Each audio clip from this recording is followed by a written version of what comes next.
Good morning मेरे प्यारे सभी साथियों, आप सभी को वेरी वेरी गुड मॉर्निंग। उम्मीद करता हूं कि आप लोग बहुत अच्छे होंगे, खुश होंगे, तंदुरुस्त होंगे और अपने अपने एग्जाम की तैयारी बेहतरीन ढंग से करते होंगे।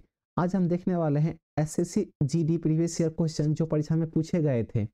ठीक है, एक इम्पोर्टेंट चीज़, अगर आप इस चैनल पर नए आए हैं तो प्लीज़ चैनल को सब्सक्राइब कर लीजिए, बेल आइकन को हिट कर दीजिए ताकि आपको सारे वीडियो नोटिफिकेशन के माध्यम से आपके पास तुरंत पहुंच जाए।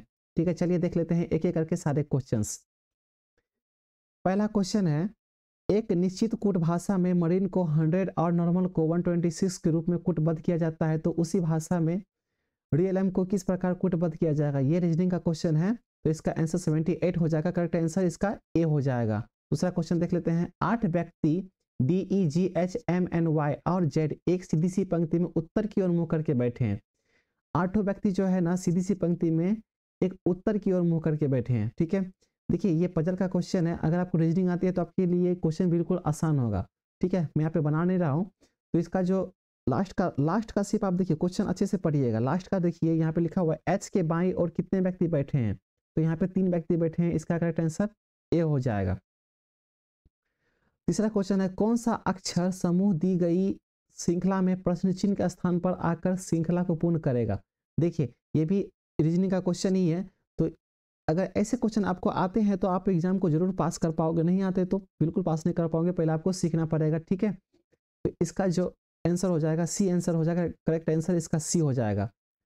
ओके, चौथा क्वेश्चन देख लेते हैं, उस विकल्प का चयन कीजिए जो जो दिए गए तीसरे शब्द से उसी प्रकार संबंधित है जिस प्रकार दूसरा शब्द पहले शब्द से संबंधित है। देखिए क्वेश्चन अच्छे से पढ़िएगा, बोल रहा है चयन कीजिए कि तीसरे शब्द उसी प्रकार से संबंधित है जिस प्रकार दूसरा शब्द पहले शब्द से संबंधित है।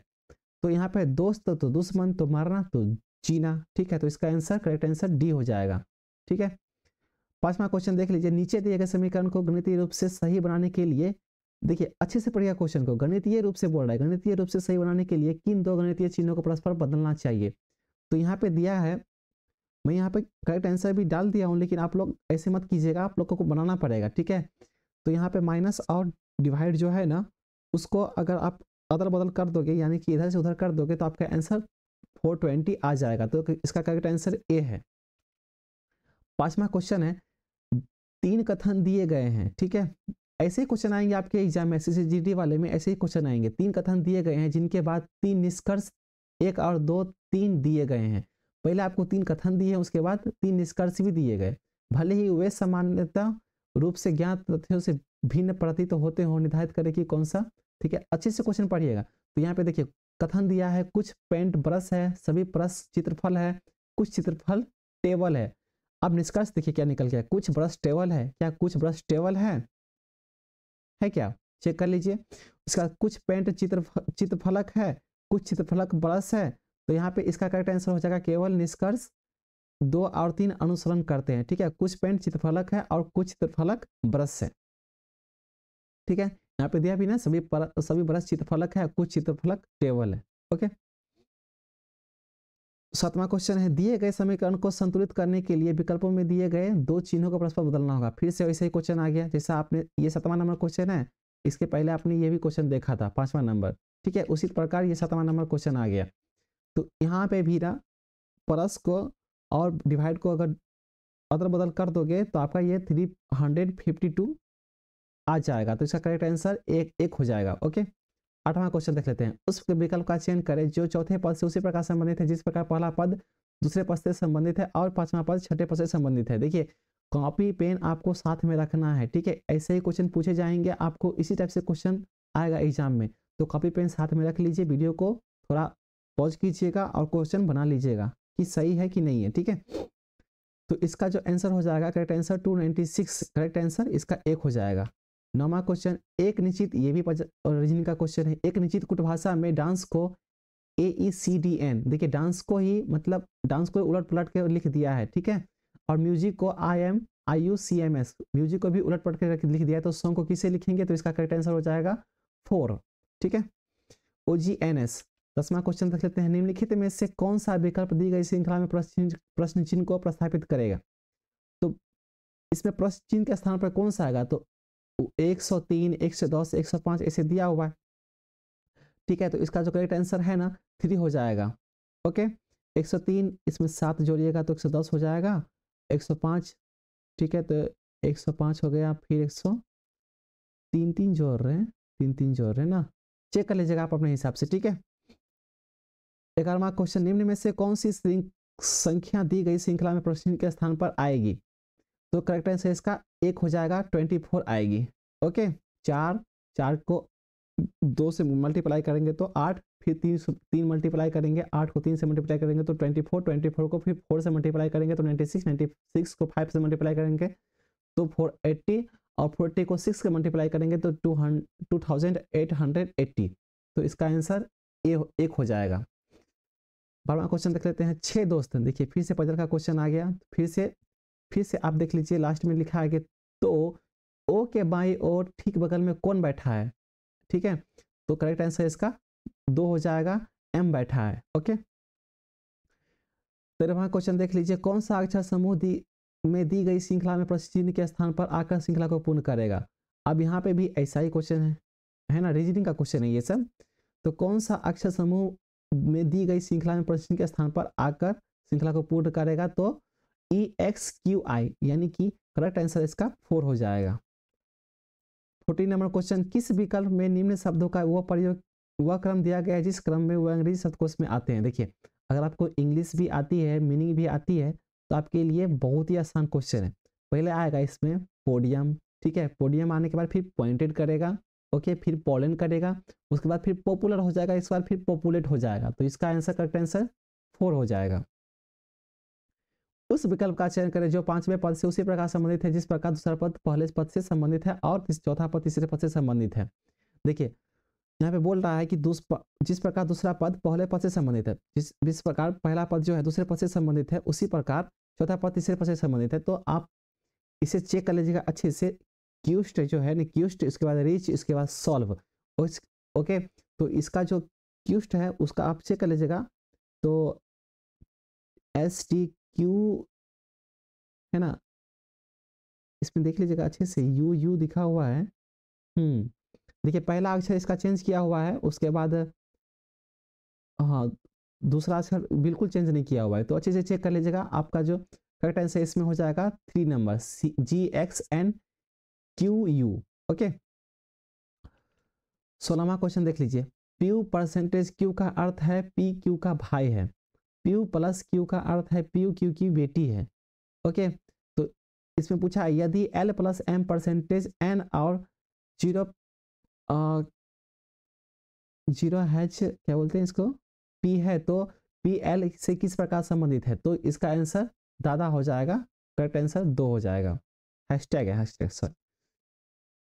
17 नंबर क्वेश्चन, अभी देखिए ये जीके का क्वेश्चन आ गया, ठीक है, इसमें दिया गया है 1873 मतलब 1873 में सत्य शोधक समाज की स्थापना किसने की थी? तो किसने की थी? ज्योतिबा फूले ने की थी। ये क्वेश्चन आपके एग्जाम में पूछे गए हैं, आप चेक कीजिएगा प्रीवियस ईयर क्वेश्चन, तो आपको एग्जाम में ये मिल जाएंगे। देव प्रयाग में भागीरथी से मिलती है अलकनंदा, ठीक है, देव प्रयाग में भागीरथी से अलकनंदा से मिलती है। ओके, 19वां नंबर क्वेश्चन है, भारत में अंतर्देशीय जलमार्गों के विकास, रख रखाव और प्रबंधन की देखभाल कौन करता है? तो इसका आंसर हो जाएगा भारतीय अंतर्देशीय जलमार्ग प्राधिकरण, ठीक है, इसका करेक्ट आंसर 3 हो जाएगा। 20 नंबर क्वेश्चन देख लीजिए, अर्थशास्त्र किसके द्वारा लिखा गया? ये तो VVI क्वेश्चन है, ये तो बहुत बार पूछा गया है। अर्थशास्त्र किसके द्वारा लिखा गया है? तो कौटिल्य के द्वारा लिखा गया है, तो इसका करेक्ट आंसर 2 हो जाएगा। 21वां नंबर क्वेश्चन, किस खेल का मैदान प्रायः अंडाकार होता है जिसके बीच में एक आयताकार क्षेत्र होता है जो 22 गज यानी कि 20.12 मीटर लंबा और 10 फीट यानी कि 3.0 मीटर चौड़ा होता है? तो क्रिकेट का। ओके, आप लोग क्रिकेट ज़्यादा देखते हैं तो क्रिकेट याद रखिएगा, किस खेल का मैदान प्रायः अंडाकार होता है? ओके, अंडे जैसा होता है, गोल गोल, तो क्रिकेट।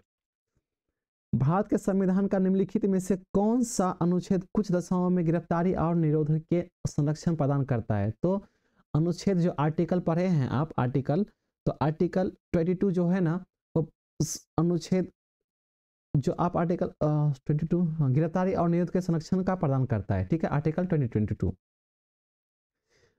23 नंबर क्वेश्चन, राजस्थान की विवाहित महिलाओं द्वारा मनाया जाने वाला गन्नौर का वार्षिक त्योहार हिंदू माह है ना, कौन सा है?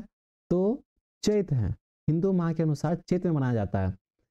विवाहित महिलाओं द्वारा मनाया जाने वाला गन्नौर, ठीक है ना, गन्नौर होता है त्योहार, तो वार्षिक त्योहार होता है, वो हर साल आता है, तो वो चैत महीने में मनाया जाता है, ठीक है, जो कि इंग्लिश के अनुसार मार्च और अप्रैल के महीने में मनाया जाता है। ओके, 24वां नंबर क्वेश्चन देख लेते हैं। 2020 ग्रीष्मकालीन पैरालंपिक में किस देश ने सर्वाधिक स्वर्ण पदक जीता? ठीक है, ये तो उस हिसाब से, मतलब जिस वर्ष SSCGD का एग्जाम हुआ होगा उस वर्ष ये करंट अफेयर्स के हिसाब से दिया होगा। अभी भी आप करंट अफेयर्स पे भी ध्यान दीजिएगा, क्योंकि उससे भी ज़्यादा क्वेश्चन पूछते हैं। देखिए, ये पिछला क्वेश्चन है, तो ये 2020 से पूछा होगा, यानी कि ये 2021 का क्वेश्चन हो सकता है, ठीक है। 2020 में ग्रीष्मकालीन पैरालंपिक में किस देश ने सर्वाधिक स्वर्ण पदक जीता? तो चीन ने। पैरालंपिक में स्वर्ण पदक जीतने वाले पहले भारतीय कौन है? पहले भारतीय है अवीन लेखरा, जो कि स्वर्ण पदक जीतने वाली पहले भारतीय महिला बनी थी, ये महिला है, ठीक है। तो इसका करेक्ट आंसर 1 हो जाएगा। निम्नलिखित में से कौन सा अप्रत्यक्ष कर इनडायरेक्ट टैक्स का उदाहरण है? कौन सा? GST इनडायरेक्ट टैक्स है, वो GST लगता ही लगता है। ओके, करेक्ट आंसर इसका 3 हो जाएगा। व्यक्तित्व व्यक्तित्व प्रायोज्य आय वह धन है जो घरेलू उपभोग और आयकर के लेखांकन के बाद खर्च के लिए उपलब्ध होता है। तो वह धन है जो घरेलू उपयोग की, तो बचत, ठीक है ना, आयकर बोला, यहाँ पे भी टैक्स है। ओके, बचत कीजिए, अच्छा होगा। 28 नंबर क्वेश्चन, यहाँ पे एक नोट भी दिया गया है, देखिए, प्रत्यक्ष और उपभोग व्यय बचत दोनों है, ठीक है, प्रत्यक्ष और कर और उपभोग व्यय। 28 नंबर क्वेश्चन, यदि 4 मजदूरों की जरूरत है और 7 काम कर रहे हैं तो 3 अतिरिक्त मजदूर किस तरह से बेरोजगारी से पीड़ित है? अरे बाप रे, बहुत अजीब क्वेश्चन है। यदि 4 मजदूरों की जरूरत है और 7 काम कर रहे हैं तो 3 अतिरिक्त मजदूर किस तरह से बेरोजगारी से पीड़ित है? ठीक है, प्रश्न बेरोजगारी, मुझको हंसी आ रही है। चक्रीय बेरोजगारी, संरचनात्मक बेरोजगारी, संघर्ष जनित बेरोजगारी, संघर्ष जनित भी है यहाँ पे, लेकिन यहाँ पे आंसर इसका प्रश्न बेरोजगारी है। चूना पत्थर, खड़िया एवं संगमरमर के विविध रूप है क्या? Calcium carbonate. ओके, GS है। CV चंद्रशेखर को किसमें भारतनाट्यम में योगदान के लिए पद्म भूषण से सम्मानित किया गया था? ठीक है, CV चंद्रशेखर को भारतनाट्यम के लिए पद्म भूषण से सम्मानित किया गया था। किस ईस्वी में? तो 2011 ईस्वी में, आप पढ़ लीजिएगा। 31 नंबर क्वेश्चन, क्षारक लाल लिटमस पत्र को क्या कहते हैं? क्या करता है? नीला कर देता है। क्षारक लाल लिटमस पत्र को नीला कर देता है। करेक्ट आंसर इसका 3 हो जाएगा। निम्न में से क्या औद्योगिक विकास की हानि है? तो प्रदूषण जो होता है ना, औद्योगिक विकास जो होता है उसकी हानि होती है, क्योंकि वहां पे विकसित खराब हो जाता है, ठीक है। तो इसका सही आंसर 1 हो जाएगा। निम्नलिखित राजनेताओं में से कौन जुलाई 2022 में भारत के राष्ट्रपति बने? कितनी अच्छी बात है, ये तो आना ही चाहिए भाई। जुलाई 2022 में भारत के राष्ट्रपति कौन बने थे? तो द्रौपदी मुर्मू बने थे। आंसर, सही आंसर इसका 2 हो जाएगा। कैबिनेट और राज्यपाल के बीच संपर्क की एकमात्र कड़ी है क्या? मुख्यमंत्री। ठीक है, ये भी ये राजनीति से पूछा गया है, तो 33 नंबर क्वेश्चन देख लीजिए, सेम है, और 34 नंबर भी सेम ही जैसा है, ठीक है। तो इसका करेक्ट आंसर हो जाएगा 1, मुख्यमंत्री। 35 नंबर क्वेश्चन देख लीजिए, 30 अप्रैल 2022 को चीफ ऑफ आर्मी स्टाफ का पदभार किसने संभाला था? तो मनोज पांडे, हाँ, मनोज पांडे ही नहीं संभाला था। करेक्ट आंसर इसका 1 हो जाएगा। 30 अप्रैल 2022 को चीफ ऑफ आर्मी स्टाफ का पदभार मनोज पांडे ने संभाला था।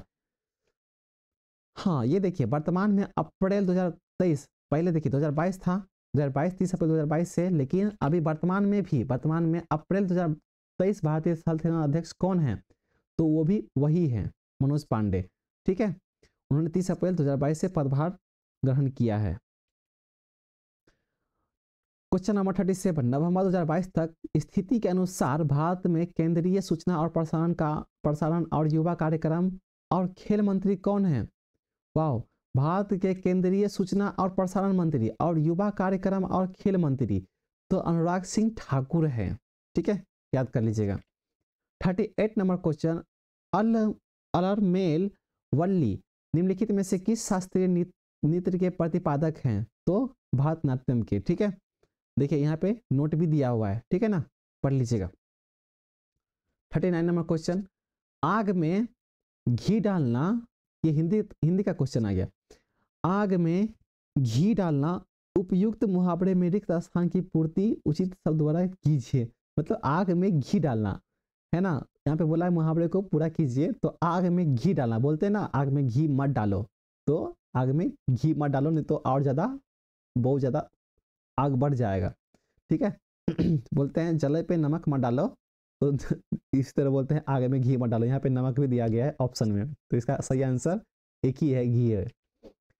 निम्नलिखित वाक्यांश के लिए एक सार्थक शब्द चुनिए जो अस्त व्यस्त हो। वाह, अच्छी बात है, अस्त व्यस्त हो तो विपर्यस्त, इसका सही आंसर एक हो जाएगा। निम्नलिखित में से शुद्ध वाक्य कौन सा है? राधा अच्छा लड़की है, बिल्कुल गलत है। राधा अच्छी लड़का है, लड़का थोड़ी है। राधा अच्छी लड़की है, राधा अच्छी लड़की है, ये तो सेंटेंस ही पूरा नहीं है। तो राधा अच्छी लड़की है, तो करेक्ट आंसर इसका 4 हो जाएगा, सही आंसर। ठीक है, 42 नंबर क्वेश्चन, दिए गए विकल्पों में से कौन सा शब्द निम्नलिखित वाक्य में रेखांकित शब्द या पर्यायवाची नहीं है? भारतीय जनमानस के बीच माता सरस्वती संगीत कला की जननी के रूप में पूजनीय है। ठीक है, क्वेश्चन जो है ना अच्छे से पढ़िएगा, लेकिन क्वेश्चन अगर अच्छे से नहीं पढ़ते हैं तो आपका ऑप्शन बिल्कुल गलत हो जाएगा। यहाँ पे अच्छे से पढ़िए, देखिए पहले क्या लिखा है, भारतीय जनमानस के बीच माता सरस्वती संगीत कला की जननी के रूप में पूजनीय है। संगीत कला की जननी, ठीक है ना, तो सरस्वती तो इसका मतलब ये में नहीं कि हंसवाहिनी है, शारदा है, विमला है। इसका आंसर संगीत कला की जननी के रूप में पूजनीय क्या है? सहचरी। तो करेक्ट आंसर इसका 3 हो जाएगा। कैंसर रोग बड़ा है, इस वाक्य में रिक्त स्थान की पूर्ति शुद्ध शब्द द्वारा कीजिए। कैंसर रोग बड़ा है, ओह दुस्साध्य, सही आंसर इसका 4 हो जाएगा। निम्न वाक्यांश के लिए उपयुक्त एक शब्द का चयन विकल्पों में से कीजिए जो युद्ध में स्थिर रहता है। जो युद्ध में स्थिर रहता है, युधिष्ठिर। अरे वाह, युधिष्ठिर, इसका सही आंसर 4 हो जाएगा। देखिए आपको मैं एक चीज बता देता हूँ, एग्जाम में ना ये बहुत बड़ी बात है। एग्जाम में देखिए 42 नंबर क्वेश्चन में 3 आंसर था, सी आंसर ज़्यादातर था, सी आंसर। उसके बाद देखिए 43 नंबर में 4 नंबर क्वेश्चन आंसर है, 44 नंबर क्वेश्चन में भी 4 नंबर क्वेश्चन आंसर है। तो आप अनुमान भी लगाते हैं ना, अगर आप नहीं भी पढ़े हो तो आप अनुमान लगाए कि कौन सा सही हो सकता है, तो अच्छे से अनुमान लगाइएगा ताकि ये सही हो सके, है ना। यहाँ पे दिया भी है जो युद्ध में स्थिर रहता है, तो युजक नहीं हो सकता, युद्धस्थ नहीं हो सकता, युसुस्त नहीं, युधिष्ठिर है तो ओ जो युद्ध में स्थिर रह सकता है तो वो युधिष्ठिर हो सकता है, तो युधिष्ठिर ही ऑप्शन सही हो जाएगा। ऑप्शन वहां पे दिया नहीं रहेगा ना, इसलिए मैं बता रहा हूं कि अच्छे से पढ़िएगा क्वेश्चन को। निम्नलिखित में से माता का समानार्थी शब्द नहीं है। अंबु, अंबु जो है माता का समानार्थी शब्द नहीं होता है। ठीक है, और उसके बाद हो गया। ओके, आपको ये वीडियो कैसा लगा? अगर आपको अच्छा लगा है तो आप लाइक कीजिए, सब्सक्राइब कीजिए और अपने साथियों के साथ भी शेयर कीजिए जिसने भी एसएससी जीडी का फॉर्म भरा हुआ है, उसके लिए भी बहुत महत्वपूर्ण है ये सारे क्वेश्चन। जिस तरह से आपके लिए है उस तरह से उसके लिए भी बहुत महत्वपूर्ण क्वेश्चन है, तो उसे भी शेयर कीजिए। ठीक है, थैंक यू।